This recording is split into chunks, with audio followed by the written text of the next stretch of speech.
수 없고 찬양하시겠습니다.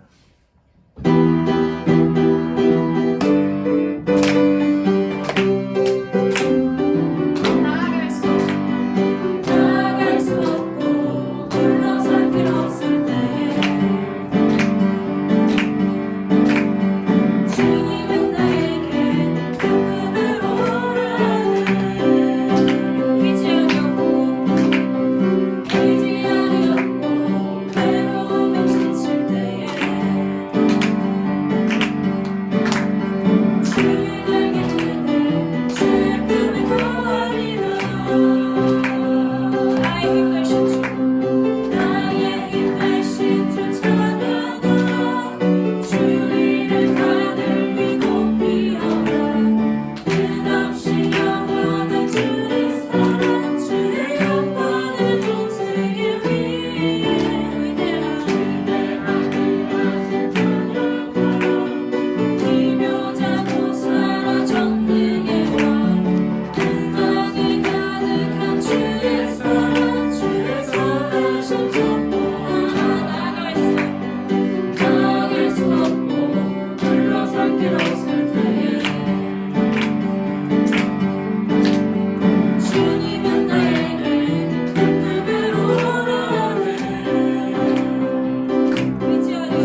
있을 주뿐이네.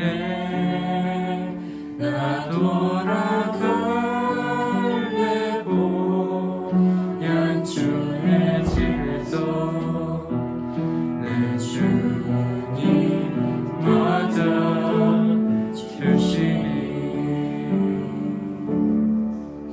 홍소연 청년 나오셔서 기도해 주시겠습니다.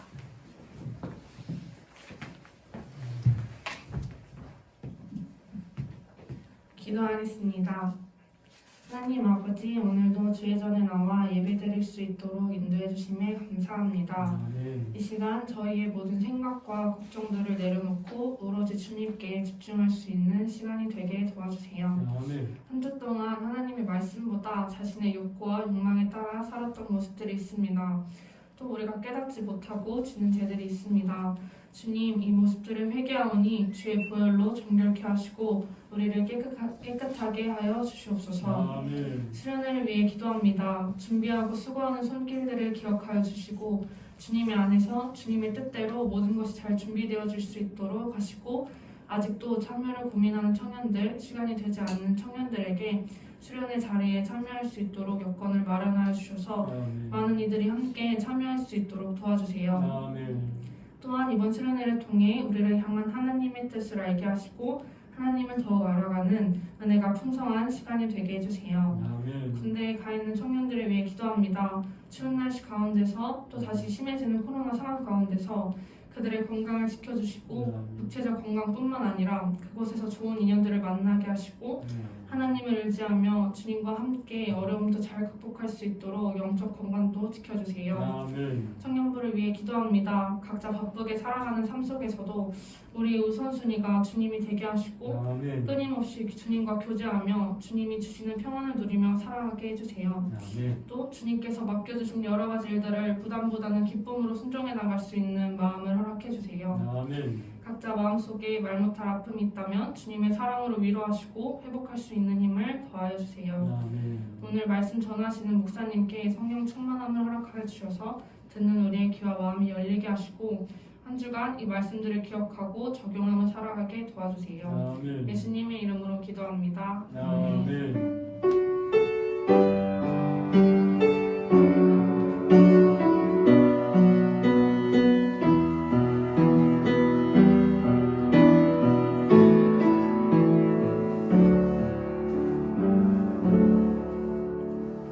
오늘 하나님이 주신 말씀은 고린도후서 13장 13절 말씀입니다.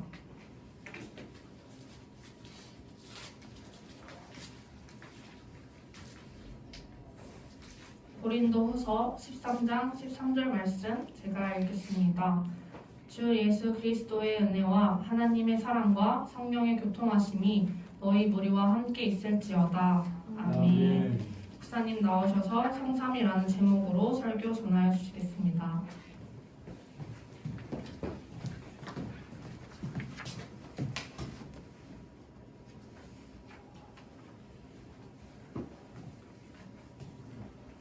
하나님은 성삼위일체이십니다.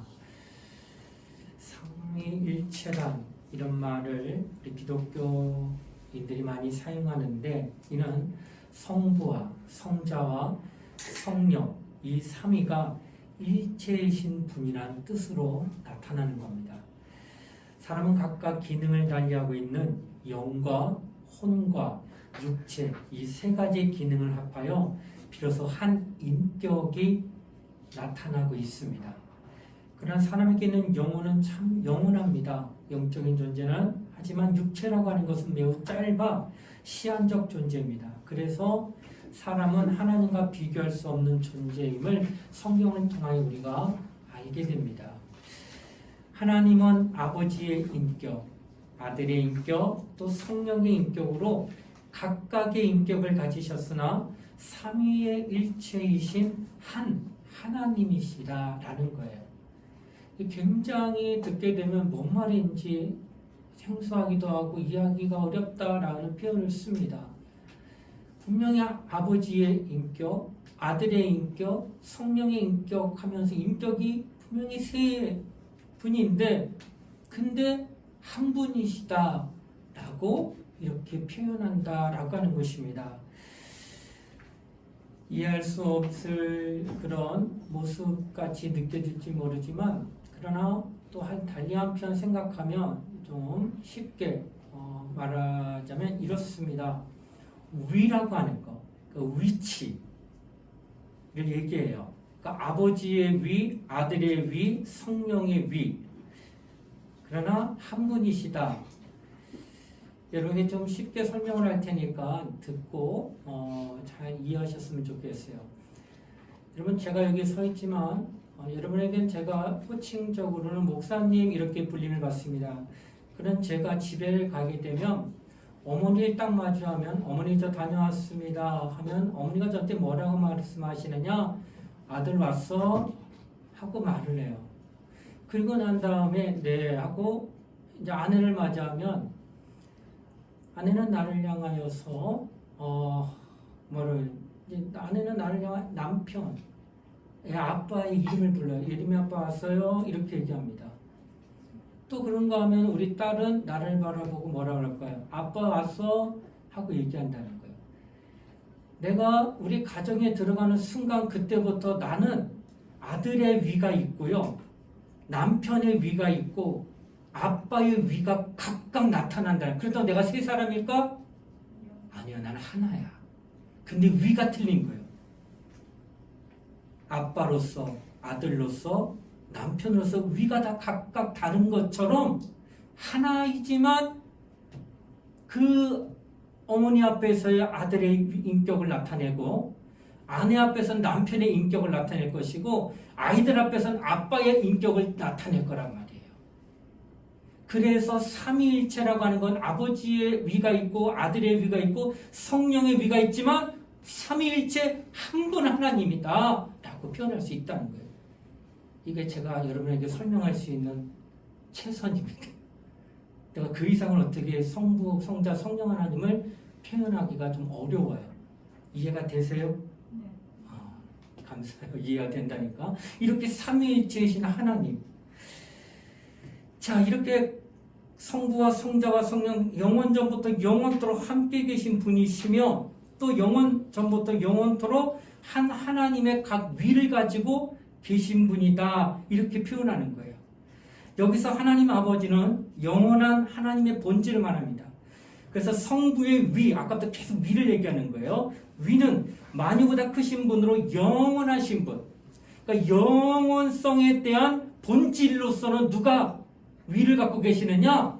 하나님 아버지가 본질로서 영원한 위를 갖고 계신 분이다 표현할 겁니다. 그래서 누가 하나님이 누구시냐라고 묻는다면 우리 이렇게 대답할 수 있어야 돼요. 그분은 영원전부터 영원토록 계신 분이라고 대답할 수 있어야 됩니다. 이게 아버지의 위예요. 또 그러면 하나님의 아들은 성자의 위라고 표현할 텐데 이는 하나님의 말씀으로서 하나님의 본체가 되시는 분이다. 영원하는 것은 아버지의 위. 그러나 본체, 지금 이제 본체에 대한 얘기할 텐데 말씀이 본체로서 가지고 계신 위가 바로 성자의 위, 아들의 위라고 하는 것이에요. 또 그런가 하면 성령은 성령의 위라고 말하는데 이는 성령은 예수를 증거하시는 보혜사로서의 하나님의 본영을 얘기합니다. 그래서 정리하면은 영원성을 가진 본질은 하나님 아버지, 그 다음에 말씀으로서의 하나님의 본체는 하나님의 아들, 그리고 보혜사로서 예수를 증거하는 영으로서는 하나님의 본영, 성령이다 이렇게 표현한다는 거예요. 그래서 본질과 본체와 본영의 각각 위를 갖고 계시는 하나님은 한 분 하나님이시다. 삼위일체이신 하나님을 우리가 믿어야 되는 거예요. 세 분 하나님 아니에요. 위가 각각일 뿐이지 한 분 하나님이십니다. 세 분 하나님이면 삼신론자가 돼요. 이거는 하나님을 모르고 하는 얘기예요. 유일하신 일체이신 하나님을 얘기합니다. 여기서 또 중요한 거는 보통 성부, 성자, 성령 이렇게 말하는데 이를 혹이라도 서열로 오해할 수가 있어요. 우리 인간은 서열이 있어요. 할아버지가 계시오, 아들이 있어, 손자가 있어. 서열이죠. 가장 높은 분은 할아버지, 그 다음에 아버지, 그 다음에 나 자신, 손자. 이렇게 해서 서열을 갖고 계는데 성부, 성자, 성령하면 성부가 가장 위고 그 다음에 아들일 테고 그 다음에 성령이겠지 하면서 서열로 생각하는 건 큰 오해다라고 하는 걸 말합니다. 서열이 아닙니다. 오늘 축도가 바로 오늘 주 예수 그리스도의 은혜와 하나님의 사랑과 성령의 교통하심이 너희 무리와 함께 있을지어다. 만약에 서열로 따지면 누가 먼저 나와야 돼요? 주 예수 그리스도의 은혜가 아니라 하나님 아버지의 사랑이 먼저 나와야 돼요. 그런데 여기 보니까 주 예수 그리스도의 은혜가 먼저 나왔습니다. 이건 서열과 상관이 없다라고 하는 것을 나타내고 있다라고 하는 것이에요.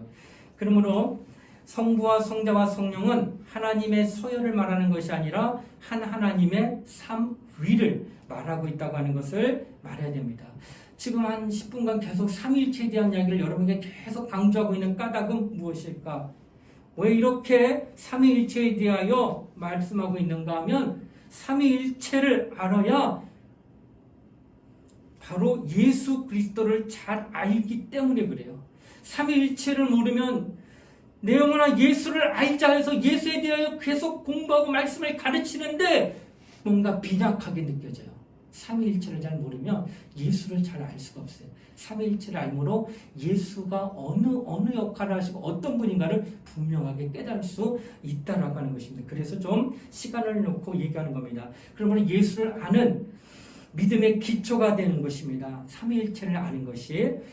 여러분 단추를 처음에 잘못 끼워요. 전 난방을 입잖아요. 와이셔츠 입잖아요. 구멍이 다 맞을 거라 생각하고 그냥 무심코 꼈는데 다 들어가네. 잘 입었다는데 입고 나니까 한쪽이 삐뚤어져요. 구멍은 다 맞았다고 생각했는데 맨 첫 단추하고 첫 번째 끼리 안 맞고 두 번째 끼. 그런데 단추는 다 끼워져. 처음부터 안 맞았으면 다시 끼웠을 텐데 두 번째부터 첫 번째가 연결해서 끼워지면 그 다음은 그냥 어떻게든 끼워져요. 그러나 마지막에는 남게 되고 옷은 옷 맵시가 없이 엉성하게 남은 거예요. 이걸 뭘로 표현할까? 바로 예수에 대하여 첫 단추를 잘못 끼우면 공부를 많이 해요. 계속 끼웠으니까 뭔가를 자꾸 들었어요. 그런데 올바르게 정립이 안 돼. 옷을 맵시 있게 깔끔하게 입어야 사람이 정돈된 모습 보이는데 이거 잘못 껴가지고 옷이 삐딱하게 되면 사람은 근사한데 옷이 그렇게 되면 사람 자체가 이상하게 보인다 하는 것처럼 우리가 예수 믿고 기독교인으로서 신앙생활을 오래 다녔는데도 첫 단추 예수에 대해 잘못 알게 되면 오랜 시간 10년, 20년, 30년 예수 믿었는데도 당신이 예수에 대해 설명하라면 전혀 설명할 수가 없다는 거예요. 굉장히 중요하다는 거예요. 그래서 오늘 이 말씀을 잘 들으시기를 좀 부탁을 드립니다. 예수께서 우리 각자에게 부탁하신 말씀이 무엇입니까? 너희는 가서 모든 족속으로 제자를 삼아 아버지와 아들과 성령의 이름으로 세례를 주라고 하는 말씀을 하셨어요. 여러분 수학 선생은 수학에 능통합니다. 그러므로 그에게 수학을 배운 자들은 잘 배우면 수학을 잘하는 제자가 반드시 나옵니다. 왜? 수학에 능통한 선생한테 배웠기 때문에. 혹 또 영어에 능통한 선생한테 영어를 배우면 잘 따라오고 잘 배우면 그도 영어에 능통한 제자가 나오게 된다는 거예요. 결국 수학 선생이나 영어 선생이나 자기가 가지고 있는 가장 탁월한 거 그거 잘하는 거 가르쳐야 그와 똑같은 제자가 나온다는 거예요. 바로 이와 같이 예수께서 우리에게 부탁하신 제자 양육은 뭘까? 어떤 모양의 제자를 말씀하신 것입니까? 과연 어떠한 제자가 나와야겠는가 하는 것을 의문을 갖게 될 때에 우리 사람들에게 전하며 증거할 것은 우리는 뭐만 증거하면 돼? 나 수학 못해요. 나 영어 못해요. 나는 거기에 전문의가 아니에요. 그 전공한 자도 아니에요. 그런데 나보고 예수님이 제자 만들래요. 난 아무것도 배운 게 없는 것 같지만 우리를 만들어서 하나님이 우리를 통하여 너는 수학을 잘하는 제자를 만들어 영어를 잘하는 제자를 만들려는 것이 아니라 믿음의 제자를 만들어라 하시는 거예요. 네가 믿는 그 믿음이 확실하면 수학 선생은 누가 봐도 내가 수학을 참 잘하면 권위가 있어요. 다른 건 못 가르쳐도 난 수학만큼은 너에게 절대적으로 가르칠 수 있다. 내게 와서 수학만큼만 배워라. 영어 잘하는 사람은 난 다른 건 못 가르쳐도 내 앞에 오면 난 영어는 너한테 가장 탁월하게 가르칠 수 있다. 왜? 나는 영어의 권위자니까. 영어는 내가 잘해. 그러니 너 가르칠 수 있어. 내가 하나님에서 가장 잘 알면은 다른 사람한테 내가 하나님을 소개할 거예요. 그러면 그 사람은 믿음의 제자가 나오는 거예요. 내가 예수를 잘 알면 예수 잘하는 제자 만들 수 있어요. 예수를 모르면 믿음의 제자 못 만듭니다. 그래서 우리는 예수를 누구와도 잘 알아서 지성명령인 것처럼 모든 족속을 제자를 삼아 아버지와 아들과 성령으로 세례를 주고 제자 삼아다오. 하나님을 잘 믿는 믿음의 제자를 너를 통하여 만들었다고 부탁하셨습니다. 바로 이와 같이 우리가 진리를 알고 이를 증거하게 되면 내가 곧 길이요 진리요 생명이니 나로 말미암지 아버지께 올 자가 없느냐고 요한복음 14장 6절에 예수가 말씀한 내가 곧 길이요 진리요. 예수가 진리라고 말했어요. 그래서 내가 예수를 알게 되면 진리를 알게 되는 거예요. 진리를 알게 되면 진리를 말하기 때문에 듣는 이가 가르침을 받아 진리의 제자가 거기서 또 나오는 거예요. 결국은 예수를 초월해서는 믿음의 사람을 얻을 수가 없다는 것을 성경은 지금 이야기하는 겁니다. 농부가 나무를 키울 때요, 그 나무로부터 반드시 열매를 기대합니다. 과실수 나무를 키웠어요. 관상용 나무가 아니라 과실수예요. 심을 때부터 나무에 대한 소망은 농부에게는 오직 이 나무가 사과나무를 심었으면 사과나무는 반드시 걷겠구나는 소망이 충만합니다. 그래서 병충해도 막아주고 새벽 이른 아침부터 나와서 거름 주고 물 주고 그리고 추울 겨울에는 보온을 하기 위해서 감싸주고 정말 눈꽃을 그것을 지키고 보호합니다. 왜? 마침내 뭐 얻으려고? 과일 얻으려고. 과실수에게는 그 과일이 바로 그에게 내놓을 수 있는 마지막 열매 일터인데 농부가 실망할 수 있는 유일한 한 가지 뭐예요? 그렇게 수고했는데 하나도 내놓지 않는 과일나무. 그렇게 땀 흘려가지고 물도 주고 거름도 주고 그렇게 보살펴서 너에게 나무에서 내가 사과나무나 배나무나 감나무나 말해서 그 열매를 얻고자 하는데 농부가 실망하는 가루 하나밖에 없는 거예요. 네게서 열매가 안 보일 때 그 나무에게 극심한 실망을 느끼는 게 농부의 마음입니다. 제자 삼아라 하며 주님이 부탁하셨는데 너에게서 제자 삼는 열매가 하나도 나오지 않는다면 하나님이 얼마나 실망하시겠는가. 제자가 나오지 않는다면 그것은 하나님에 대한 반역이요 불순종이 될 거라는 거예요. 하나님의 기대를 어그러지게 하는 하나님을 거역하는 것이 바로 주의 말씀에 불순종하고 있는 겁니다. 제자가 없으면 그렇게 됩니다. 그러게 나 자신이 각각 제자를 낳을 수 있도록 하기 위해서 내가 먼저 정신을 바짝 차리고 먼저 알려고 해야 돼요. 그래서 설교 시간에 간절하고 성경 공부 시간에 가르쳐주면 사모하는 마음으로 받아들여야 돼요. 그래야 내가 알아야 가르치지. 내가 경험해야 내가 말하지. 만약에 누군가 나에게 믿음을 얻고 싶어서 나에게 질문을 해요. 저도 질문 많이 받습니다. 목사이기 때문에. 내가 대답해 줄 수 있는 능력은 없어요. 그러나 내가 말할 수 있는 것들은 많이 있어요. 왜냐하면 성경에 대한 얘기만 할 거니까. 그래서 그 사람은 나를 통해서 믿음을 얻고자 해서 그 질문을 하고 가르침을 알려달라고 하는데 내가 그에게 믿음을 줄 수 없다면 난 제자를 만들 수가 없을 겁니다. 우리에게 진리를 얻고자 하는데 진리에 대하여 전혀 줄 것이 없다면 그것처럼 비참한 것은 없다라고 하는 거예요. 우리가 늘 말씀을 들어야 하는 이유가 바로 여기 있는 겁니다. 우리의 신앙생활은 그저 아무렇게나 되는 대로 하는 것이 아니라 아주 분명하고도 정확하게 하는 것이 바로 신앙생활입니다. 우리가 잘 알아야 할 것은 교회생활 10년 먼저, 20년 먼저 혹은 30년 먼저 신앙생활을 하였다고 하여서 그의 믿음이 훌륭하고 나는 저보다 30년 늦게 10년 늦게 믿었으니 나의 믿음은 참 보잘것없다라고 여길 수가 없는 까닭은 왜 그럴까? 예수 믿은 지 오래된 사람이나 예수 믿은 지 오래 안 된 사람도 똑같이 누굴 못 볼까? 하나님을 눈으로 볼 수가 없다라는 사실이 똑같은 입장입니다. 뱃속의 아이가 어머니를 도무지 볼 수 없는 겁니다. 나는 분명히 태중에 있어요. 어머니 태중에 있는데 아이는 절대로 엄마 얼굴을 못 봅니다. 생명은 살아있지만.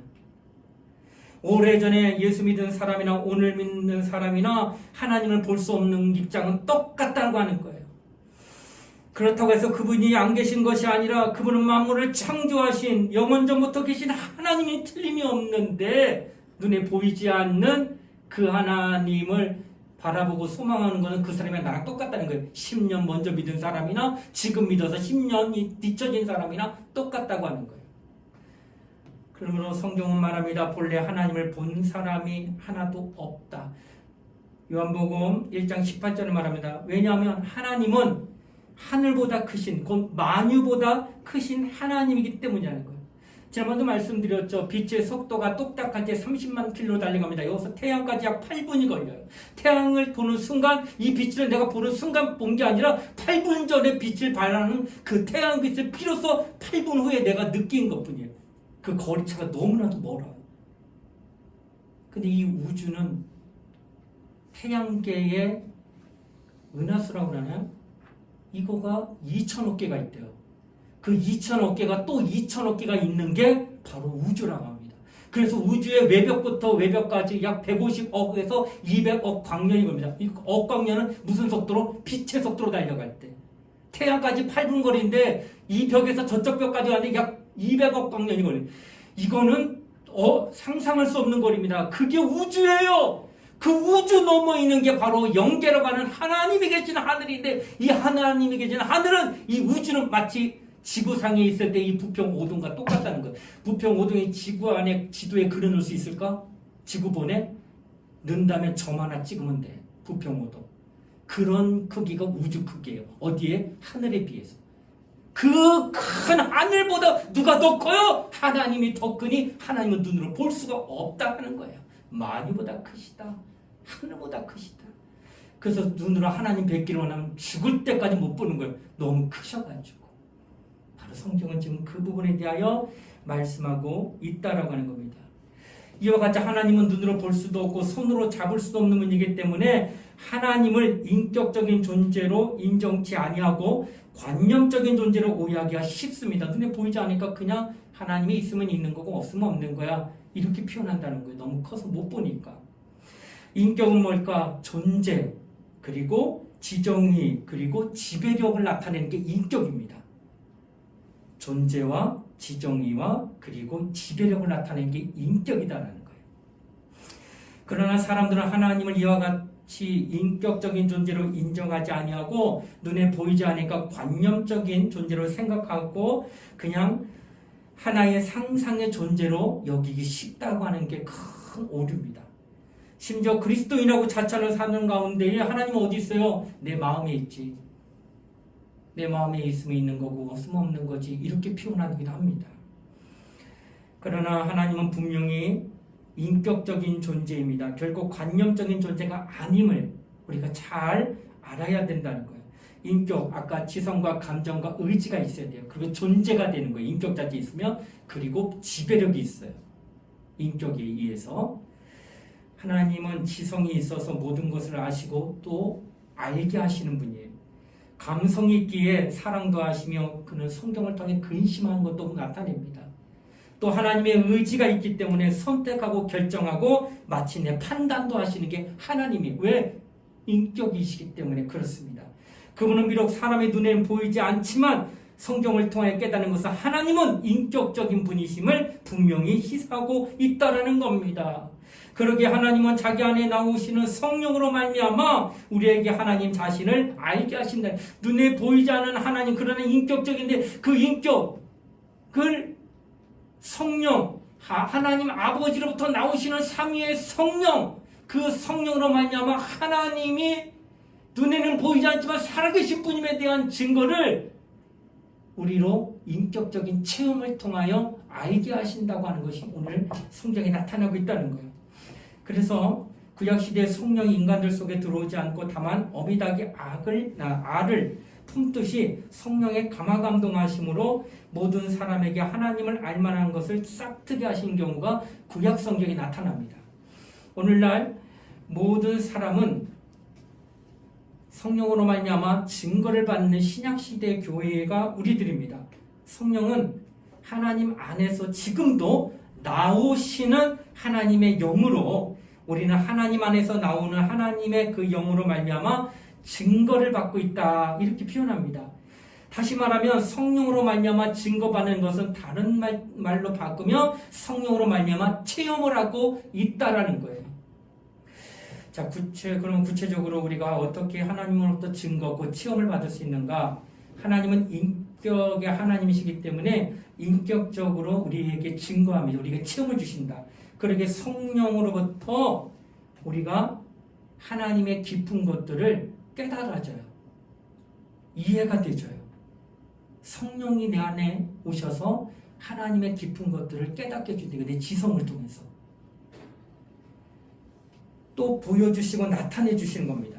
또한 하나님의 감성으로 인하여 하나님의 사랑을 인간의 감성 안에 증거해 주십니다. 그래서 예수가 나를 위해 죽으심에 대한 것이 남 얘기가 아니라 내 영혼을 위해 돌아가셨다는 사실을 감동을 주시는 거예요. 그래서 눈물도 흘리고 감사하는 거고 고백하게 만듭니다. 나를 위하여 십자가신 예수. 그리고 오늘날 나를 돕고 역사하시는 분이란 거를 내 인격으로 내 감정으로 부인할 수 없는 체험을 성령이 주신다라고 하는 거예요. 또 하나 그런가 하면 성령은 하나님의 뜻을 인간의 의지 속에서 증거합니다. 그래서 우리가 은혜를 받게 되면은 하나님이 기뻐하시는 일이라면 내가 이것을 하겠습니다. 그래서 하나님이 뜻하시고 기뻐하는 일에 내 의지를 사용합니다. 그래서 기도하는 일도 열심히 합니다. 누가 시키지 않아요. 성경 보는 일도 열심히 합니다. 누가 시키지 않아요. 내가 합니다. 신앙생활, 헌금 생활하는 거 누가 시키지 않아요. 내가 합니다. 왜? 의지를 발동하는 거예요. 성령이 내 마음에 오셔서 이거는 하나님이 기뻐하는 일이라고 하시면 내 마음에 그것을 감동 주셔서 내가 움직이고 있다는 거예요. 자, 이와 같은 것은 하나님이 인간의 인격을 닮았기 때문이 아니라 인간이 하나님의 인격을 닮아 지음을 받았다는 뜻입니다. 인간은 지음받을 당초부터 인격이기 때문에 하나님을 알만한 기능과 요소를 충분히 가지고 창조된 사람이다 라고 하는 거예요. 여러분, 여섯째 날 지음받은 것 가운데 동물도 있어요. 돼지는 동물이죠. 돼지는 인격이 아닌 동물입니다. 움직이는 물체라고 표현할 겁니다. 그러기에 돼지에게 아무리 하나님을 알려주려고 해도 이게 안 됩니다. 하나님의 사랑을 알려주려고 하고 하나님의 뜻을 알려주려고 노력하려고 해도 돼지의 머리로는 이를 깨달을 수가 없다는 거예요. 왜 그럴까? 돼지는 육체로서는 머리와 몸뚱이만 있을 뿐이다라는 거예요. 그러기에 동물이요. 그러나 사람도 육체로는 이 돼지하고 거의 비슷해요. 그러나 동물과 전혀 다른 것이 있으니 이것은 바로 사람이 인격적인 존재라는 사실 때문에 전혀 다르다라고 표현하는 거예요. 그러기에 우리에게는 지성이 있어요. 그로 하나님을 알만한 것을 볼 수가 있는 것이고 하나님의 뜻을 알게 되는 겁니다. 또 우리에게 감성이 있기 때문에 그 감성의 기능을 가지고 하나님의 사랑을 받을 때 감격하기도 하는 겁니다. 또 하나님의 뜻을 이해하고 순종할 만한 의지가 우리에게 있기 때문에 결단하며 거기로 나가는 거예요. 이 모든 것들이 하나님 안에서 나오는 성령에 우리가 체험하고 있다라고 하는 거예요. 성령의 그런 것 같은 능력을 인격적으로, 성령도 인격이라고 그랬잖아 아까. 지정의를 갖고 있고 그리고 존재하시는 인격 그리고 지배력이 있는 분이에요. 그러니까 지성과 감정과 의지를 인격적으로 갖고 계시기 때문에 그의 인격을 닮은 우리도 그를 만나고 그를 경험하고 체험하고 의지로 그를 결단할 수 있는 모든 것들이 다 예비되어 있기 때문에 그를 만나서 그를 경험하고 그로 말미암아 우리가 깨달을 수 있는 것들이 충분히 예비되어 있다라고 성경은 지금 말하고 있다고 하는 것입니다. 마치 예를 들어 얘기하면 굴이나 철은 전기가 아주 쭉쭉 들어갑니다. 그래서 감전사고 나는 거 굴이나 철 같은 거 만졌을 때 나오는 거예요. 전기가 흐르는지 모르는데 잡으면. 그러나 유리 같은 물체이지만은 전기가 전혀 통하지가 않습니다. 아무리 전기를 공급해도 전기를 받아들일 수 없는 물체가 유리이기 때문에 아무것도 안 되는 거예요. 굴이나 철만 전기를 받아들입니다. 바로 이것은 하나님이 우리에게 인격으로 다가오셨을 때 우리 자신이 인격적인 존재인 까닭이기 때문에 이게 맞아떨어져서 그분으로부터 지성과 감정과 의지에 대한 충분한 체험이 나타났지만은 동물에게는 그것을 받아들일 만한 능력이, 인격이 없기 때문에 그게 불가능하다는 거예요. 그런데 여전히 동물과 같이 하나님으로부터 오는 인격에 대하여서 똑같이 반응하지 못하는 까닭은 뭘까? 그 자신의 인격을 환영하지 않아요. 주님을. 성령의 인격을 환영하지 않아요. 모셔드리려고 사모하지도 않아요. 무관심하고 배척해버려요. 그렇다면 할 수 없다는 거예요. 모든 것을 갖춘 인격적인 존재임에도 불구하고 성령의 증거를 무시하고 성령의 증거를 인정하지 않는다면 절대로 그 사람에게는 아무것도 나타날 수가 없다는 거예요. 난 인격적인 존재임에도 불구하고 안 된다는 거예요. 동물은 하고 싶어도 할 수 없는 그런 위치에 있는 자이지만 그런 거지만 여러분과 나는 모든 것이 다 예배되어 있는데도 불구하고 그분으로부터 아무것도 내가 경험하지 못한다는 사실이 너무나도 안타깝다는 거예요. 왜 그럴까? 하나님이 무능하고 능력이 없어 나를 돕지 않는 것이 아니고 내게 감동 주지 않는 것이 아니고 나를 인도하지 못하시는 것이 아니고 내가 하나님을 막고 있는 거예요. 내가 그분을 무시하고 내가 그분을 인정하지 아니하고 내가 그분을 배척하고 있기 때문에 아무 역사도 나타나지 아니하고 있다는 사실을 성경은 지금 말씀하고 있다라고 하는 것입니다. 성경은 계속해서 말씀합니다. 예수를 하나님의 본체라고 증거하는데 본체이신 예수는 요한복음 1장 1절에 태초에 말씀이 계시냐 이 말씀이 하나님과 함께 계셨으니 이 말씀이 곧 하나님이시리라. 그러니까 하나님과 영원전부터 함께 계셨던 분이 누구요? 말씀이라고 그랬어요. 요한복음 1장 1절에 그 말씀이 바로 하나님의 본체고 이 땅에 육신을 입고 오셨을 때 우리가 바라본 분이 누구요? 바로 말씀이신 예수라고 하는 거예요. 그러니까 말씀이 하나님의 본체요. 그가 이 땅에 육신을 입고 계신 분이 예수요. 같잖아. 그러니까 말씀이 본체면 예수도 누구의 본체요? 하나님의 본체가 똑같다는 거예요. 그래서 성경은 말씀하는 겁니다. 본체이신 예수는 말씀이요. 또 예수는 말씀이신 하나님의 본체라고 성경은 얘기하는 거예요. 다시 말할까요? 예수는 하나님의 본체요. 하나님이신데 그 하나님의 본체가 바로 말씀. 요한복음 1장 2절에 바로 로고스라고 하는 말씀. 그러므로 이렇게 표현합니다. 예수는 말씀이신 하나님의 본체시다. 본체란 말을 왜 이렇게 강조할까? 아이들이 자기 부모를 알아보는 것은 부모가 육체가 있기 때문에 그래요. 그런데 이 흙덩어리가 되는 이 육체는 어떻게 해요? 시간이 지나면서 점점 쇠해지죠. 그러다 나중에 어떻게 해요? 이제 생을 다하면 다 어디로 갈까요? 흙으로 가게 되는 거예요. 자, 이렇게 되면 육체가 이 땅에서 다시는 볼 수 없기 때문에 사라져버린 것처럼 느껴집니다. 그 흔적을 찾아볼 수가 없습니다. 어떤 아이에게 말하면 네 엄마 어디 있니? 라고 물어봐요. 그러면 엄마 죽었어요 라고 아이가 말합니다. 이는 뭘까요? 육체가 없어졌다는 거예요. 그러니까 형상 자체가 없어지게 되면은 존재를 기억 못하는 거예요. 머릿속으로는 우리 엄마가 살아계셨다가 지금은 안 계셔요 라고 말을 하지만 지금 존재는 하지 않아요. 왜? 그 체가 되는 그 육신이 지금 없기 때문에 그 존재에 대한 의미를 알 수 없다는 거예요. 자, 이와 같이 하나님의 본체이신 말씀이 계심으로 하나님이 말씀과 함께 있다는 거예요. 그러니까 하나님도 자신의 존재를 나타내면 그 아이가 엄마 죽었어요 했을 때 엄마의 존재를 부인한 게 아니라 그것을 더 이상 그 엄마가 계시다고 하는 것을 말 못하는 까닭은 뭐예요? 육신으로 보이지 않기 때문에 그렇게 말하는 거 아이가. 바로 하나님도 본체가 없으면 하나님의 자신에 대한 존재를 나타낼 수가 없는 거예요. 그래서 성경은 뭐라 말하느냐? 요한복음 1장 3절에도 말씀하기를 하나님은 말씀이 없이는 아무것도 지을 수 없다. 그렇게 능력 있는 하나님이, 그렇게 전능하신 하나님이 말씀이 없으면 아무것도 못한대요. 왜? 본체가 없으니까. 존재. 여러분, 무덤에 가면은, 부모님의 무덤에 어디 이 사람의 공동묘지 가면은 다 흙으로 돌아갔잖아요. 그전에 지금은 그렇지만 그전에 살아있었다는 거예요. 그런데 돌아간 흙이 살아있을 때는 아버지요, 어머니요, 형제요, 자매였던 사람이었어요. 인격적인 사람이었어요. 그래서 그의 인격을 통해 모든 사람이 교통하고 함께 했다는 거예요. 근데 죽는 순간 몸이 없어졌잖아. 그러면 어디 인격이 나타나요, 안 나타나요? 안 나타나.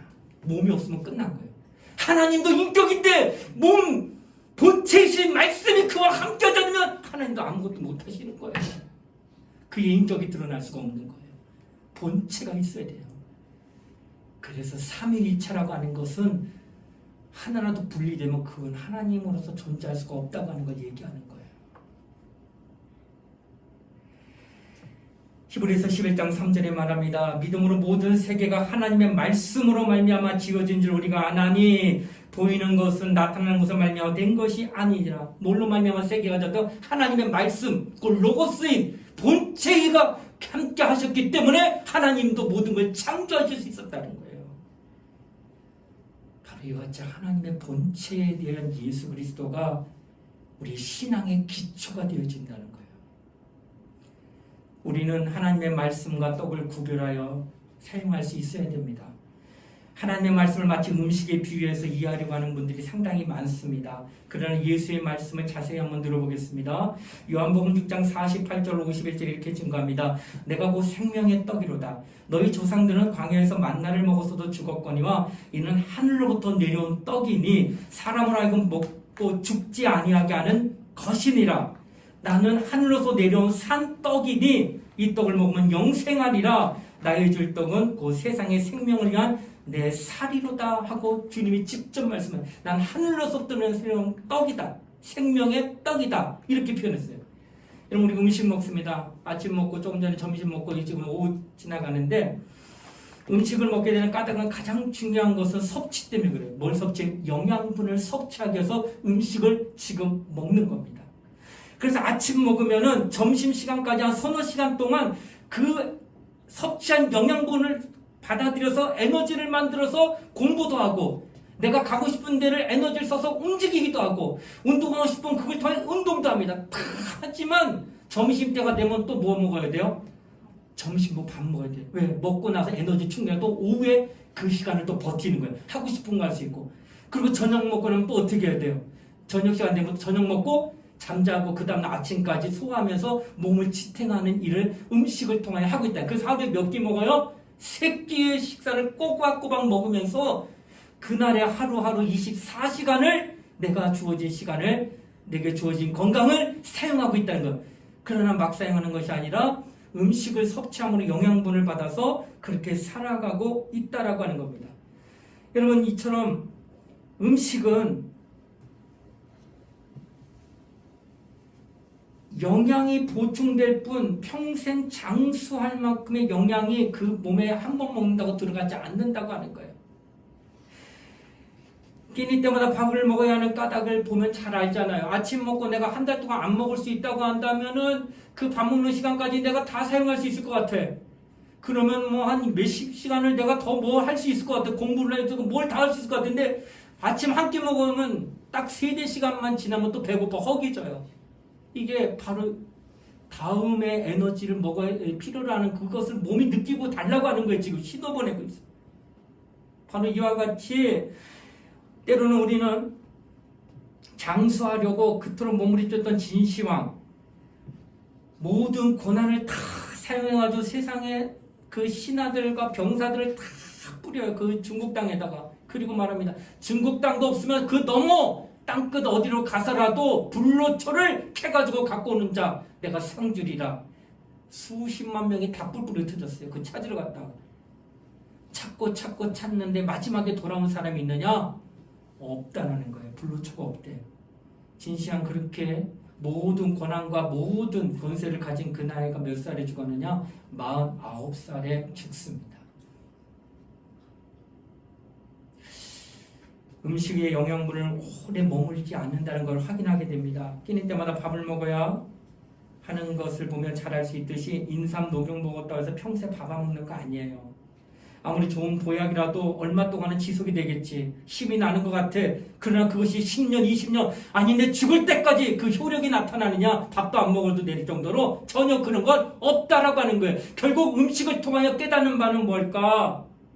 그것은 바로 신체에 살아가는 가운데 그 삶을 유지시키는 능력까지는 음식물이 영양분으로 섭취해서 내게 허락을 해주지만은 그러나 살리는 능력은 음식물이 없다는 사실을 얘기하는 거예요. 음식을 만약 먹었을 때 살리는 능력이 있다면 중환자실에다가 억지로 호수 입에다 집어넣고 부어가지고 음식이 살 수 있는 능력이 있다면 다 살아날 거예요. 그렇지 않잖아. 건강한 사람이 계속 잘 먹으면서 운동하면서 그 건강을 유지하는 건 그 유지만 하는 거예요, 음식이. 자, 그러면 하나님의 말씀은 영양분이 있는 그런 음식이 아니라 바로 아까처럼 얘기했던 것처럼 유지시키는 것이 아니라 살리는 능력이 있는 게 하나님의 말씀이라는 거예요. 예수는 사람이 떡으로만 살 것이 아니고 하나님의 입으로 나오는 말씀으로 산다라고 말씀하셨어요. 마태복음 4장에 이는 이 말씀이 곧 생명이기 때문에 생명이란 말은 영양분을 의미하는 것이 아니라 영원전부터 영원토록 사는 능력을 말하는 겁니다. 그게 어디에 있어요? 말씀에 있다는 거예요. 하나님의 말씀은 영원전부터 영원까지 사시는 하나님의 본체예요. 로고스, 우리가 하나님의 본체로서 요한복음 1장에 아버지와 함께 계셨던 말씀, 이 말씀이 바로 영원전부터 영원까지 사는 생명, 사시는 능력이 있는 그 생명이 이 말씀 안에 있다고 하는 거예요. 그래서 요한복음 1장 4절에 보게 되면 이런 표현이 있어요. 요한복음 1장 4절에 보면 그 안에 생명이 있었으니 이 생명은 사람들의 빛이라. 그 안은 예수 안입니다. 그 말씀이 육신의 이 땅에 임하신 그 로고스 예수 안에 생명이 있는데 이 생명은 영원전부터 영원까지 사시는 하나님의 능력을 말하는 거예요. 그러니까 하나님의 본체이신 말씀이 이 땅에 임하셨을 때 예수고 그 예수 안에 뭐가 있어요?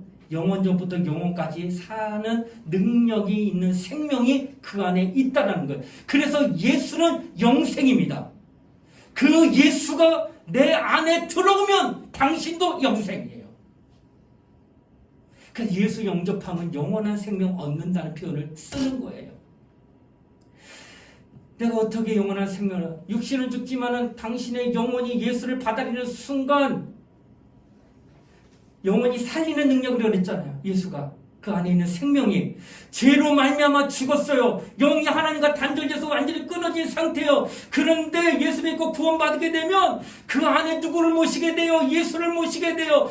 이미 죽었던 영혼이나 살리는 이의 능력인 생명이 예수 안에서 내 안에 들어와 있기 때문에 당신은 그 영생으로 말미암아 천국에 가는 그런 은혜를 입게 됐다고 하는 걸 성경이 얘기합니다. 예수 안에만 영생이 있습니다.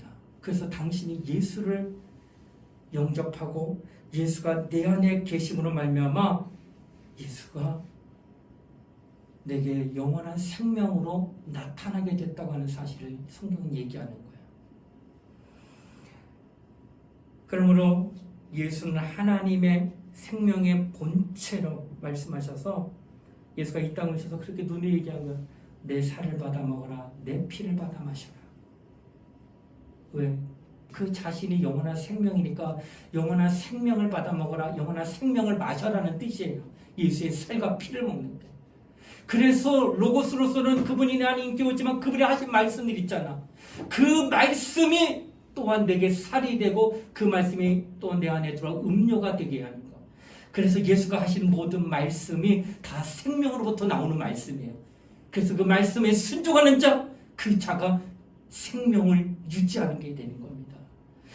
내가 신앙생활 잘하려면은 여러분 병원 안 가는 사람들 자세히 보면 건강하다는 표현을 쓰는데 왜 건강할까? 생명의 빈곤이 없기 때문에 그래요. 생명의 빈곤을 느낀다는 것은 거기에 뭐가 생겨요? 거기가 취약한 부분이 생깁니다. 그래서 그 부분이 병들게 되는 거예요. 생명의 빈곤을 느낄 때. 그것이 더 빈곤을 느끼게 되면 그게 암으로 변하는 거예요. 아예 생명이 없는 게 암이거든. 그러니까 생명이 풍성하면 풍성할수록 병과는 상관없는 삶을 살지만 생명이 빈곤하면 빈곤할수록 병하고 같이 살아야 돼. 그런데 예수가 내 안에 오셔가지고 나는 너의 생명이다 영생이라고 말씀하셨는데 한 번으로 내가 영원한 생명을 얻을 뿐만 아니라 내 살을 받아 먹어라 내 피를 받아 마셔라 하시면 뭘 얘기할까? 그분이 이제 입술을 통해 우리에게 증거하는 하나님의 말씀을 이제 생명의 말씀, 생명의 떡으로 생명의 음료로 받아들이는 것은 내가 말씀에 순종할 때에 그것이 내게 생명으로 나타나고 생명의 풍요로움으로 풍성함으로 나타나기 때문에 당신이 가지고 있던 빈곤한 것들이 다 없어집니다. 그래서 예수 잘 믿고 구원받고 생명으로 풍성한 자는 질병에서 구원받는 거예요. 어둠이 물러가는 겁니다. 저주가 떠나가는 거예요. 이게 다 생명과 연관되어 있는 거예요. 생명이 내 안에 있게 되면 모든 게 다 이루어집니다. 그 생명을 주시는 분 바로 예수라고 하는 거예요. 당신 안에 정말 예수가 있습니까? 생명이요 하나님의 본체의 생명이신 그 예수가 네 안에 있느냐라고 묻고 있는 것입니다.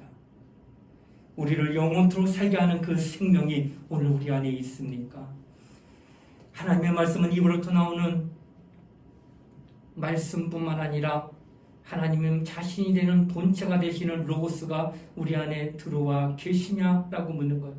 들어와 계시니 그분은 여러분에게 성령을 통하여 음성을 나타냅니다. 여러분에게 말씀하십니다. 그것이 여러분에게 계명이요 명령입니다. 당신이 그 계명과 명령에 순종하면 계속 생명은 연장될 거예요. 그 생명은 풍요로울 거예요. 그 생명은 풍성할 거예요. 그러나 음성에 대하여 계명에 대하여 명령에 대하여 불순종하고 따르지 않게 될 때는 생명의 빈곤함이 그때부터 찾아올 겁니다. 그때부터 되는 일이 없게 되고요. 더 극심하면 병이 걸리게 되는 거예요. 신앙생활을 영적 생활을 잘하게 되면 모든 것들이 다 이루어집니다. 눈에 보이지 아니하는 거 무시하고 과시해서는 안 됩니다. 이런 부분들이 원죄 잘 이루어져야 눈에 보이는. 그래서 요한일서 3장 2절에 말합니다. 사랑하는 자여 내 영혼이 잘됨 같이 내가 범사에 잘되고 강건하기를 내가 간구하노라.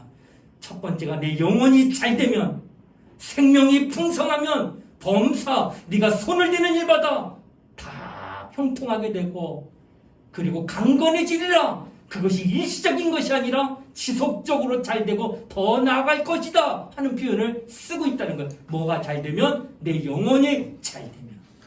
내 영혼은 예수로밖에 잘 될 수밖에 없어요. 예수 떠나서 영혼 잘 될 수는 없는 겁니다. 영혼은 오직 예수로 말미암아 살게 돼 있기 때문에 그래요. 사랑하는 우리 청년들이여 내 영혼이 잘 되기 위하여 예수를 사모하세요. 정말 올 한해 내 영혼아 예수를 알자. 당신이 그 누구보다도 예수가 어떤 분인가 나에게 예수가 내게 어떤 분이신가를 더 깊이 깨닫고 감사하며 그분을 의지하고 산다면 당신 영혼 살아날다 하는 것이에요. 살 수 있습니다. 사랑하는 우리 청년들이여 성령의 증거를 이제 무시하지 마시고 생명이신 예수를 믿음으로 하나님의 기쁜 뜻을 알고 순종하는 삶을 이제 우리가 살아가야 될 것 같습니다. 우리 모두 다 하나님 앞에 그런 은혜를 입고 이 땅에서 신앙생활하는 우리 모두 되시기를 주의 이름으로 부탁을 드리겠습니다. 이 시간 우리 함께 통성으로 기도하는 시간 갖도록 하겠습니다. 무엇보다도 하나님 앞에 기도하실 때 예수가 나에게 생명이 되신다는 사실, 이 생명은 영원전부터 영원까지 사시는 능력을 얘기합니다. 인간은 그런 능력이 없지요. 70여 강건하면 83은 끝날 겁니다. 그러나 우리 영혼은 영적인 존재인데 이미 죽었거든요. 아담의 죄로 이제 다시 살 수 있는 건 예수밖에 없어서 예수가 이 땅에 오셨고 그 피로만이 내가 구원받았습니다. 이제 여러분은 예수의 생명이 있는 자가 된 것을 확신합니다. 다만 이제 그 생명이 계속 풍성해질 수 있도록 그의 음성에 귀 기울이고 그의 계명에 그의 명령에 순종하십시오. 그러면 살 것입니다. 우리 이 시간 예수의 음성에 귀 기울이고 순종하는 신령 될 수 있게 해달라고 우리 예수의 한번 부르고 우리 통솔 함께 간절히 기도하시겠습니다. 예수여, 하나님 아버지 감사드립니다. 우리는 살아계신 하나님을 소망하며 믿음의 간구하며 정답받는 자가 되게 해주시길 원합니다. 우리 하나님은 우리에게 생명 주시는 분입니다. 예수는 하나님의 본체요 생명의 본체이십니다.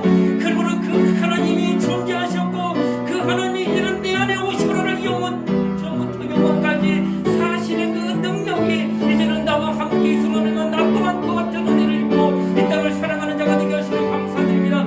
하나님 아버지 우리 모두가 하나님의 살아계심에 대한 증거를 받으며 믿음 생활하는 자가 되시 또 역사에 되어 주시기 바랍니다. 성령으로 말미암아 사는 자가 되고 성령으로 인도하는 것을 가져가 되시도록 역사에 되어 주시길 바랍니다. 하나님 아버지 우리 모두는 예수는 하나님의 본체가 되십니다.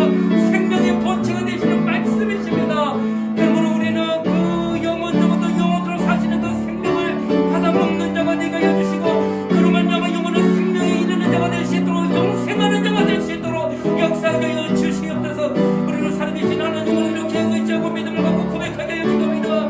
나의 믿음은 예수를 아는 것입니다. 나의 믿음의 기초는 예수는 하나님 아들이십니다. 또 그는 영생이십니다. 그는 나의 아버지십니다. 내 영혼의 은혜를 베풀어 주실 분입니다. 믿음을 기도하는 우리 모두가 되게 하시고 성령이 함께하는 영이 되게 하여 주시옵소서. 날마다 주님을 향하여 믿음을 생각하는 우리 모두가 되시도록 축복하게 해주시기 바랍니다.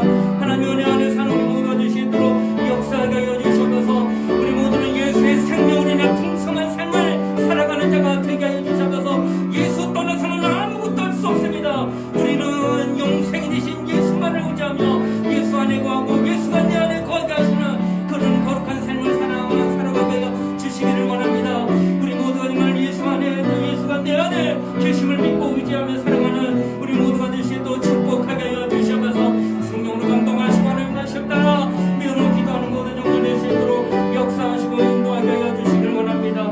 주의 성령이 함께하는 종이 될 수 있도록 은혜를 베풀어 주시옵소서.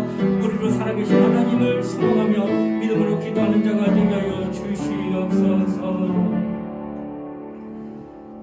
하나님 아버지 감사드립니다. 하나님은 만유보다 크시기에 그를 본 자는 하나도 없습니다. 그러므로 그는 아들을 이 땅에 보내셔서 아들로 말미암아 하나님을 알게 하셨고 이제는 하나님을 아는 자들에 대하여 성령까지 보내셔서 성령의 인격을 통하여서 오늘날 우리에게 은혜 주시고 체험 주시고 또 경험도 주셔서 확실한 믿음 안에서 살게 하시니 감사를 드립니다.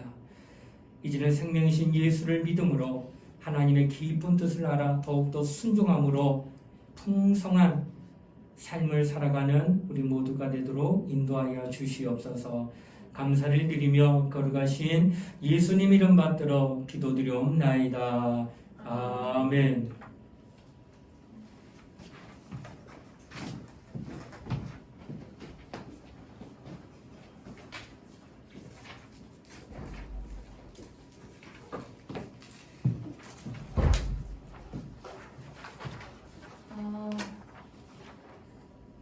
광고하겠습니다. 1월 28일부터 시작되는 청년부 수련회를 위한 새벽 기도가 월요일 1월 24일부터 28일 새벽 6시 아동부실에서 진행됩니다. 다들 많은 참여 부탁드립니다. 네. 나머지 광고는 똑같습니다. 네, 수련회 꼭 늦지 않게 참석해주세요. 네. 부끄러워. 얼굴 해주는 게 나아. 두 번이 얘기해줘. 나 부끄러워. 아이즈의 노래 찬양하시겠습니다.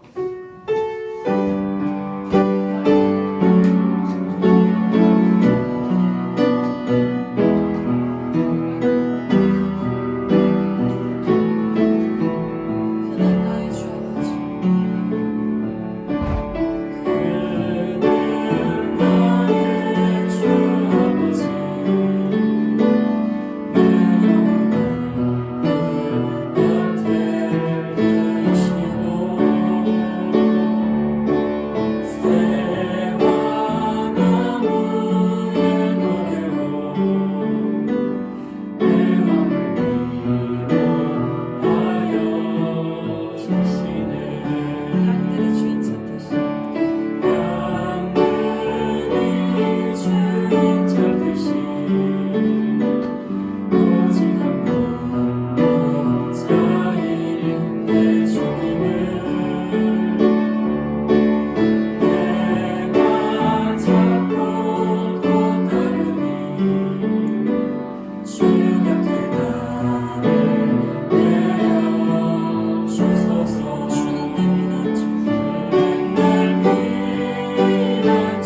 지금은 우리 주 예수 그리스도의 은혜와 하나님의 사랑과 성령의 감화 감동 교통하심이 하나님의 본체가 되신 예수 그리스도를 이제 영원한 영생으로 여겨 이 땅에서 믿고 사모하며 영접하여 영원에 이르는 생명을 소유하기를 소원하는 사랑하는 우리 청년들 머리 위에 이제로부터 영원토록 함께 하시기를 간절히 축원하옵나이다. 아멘.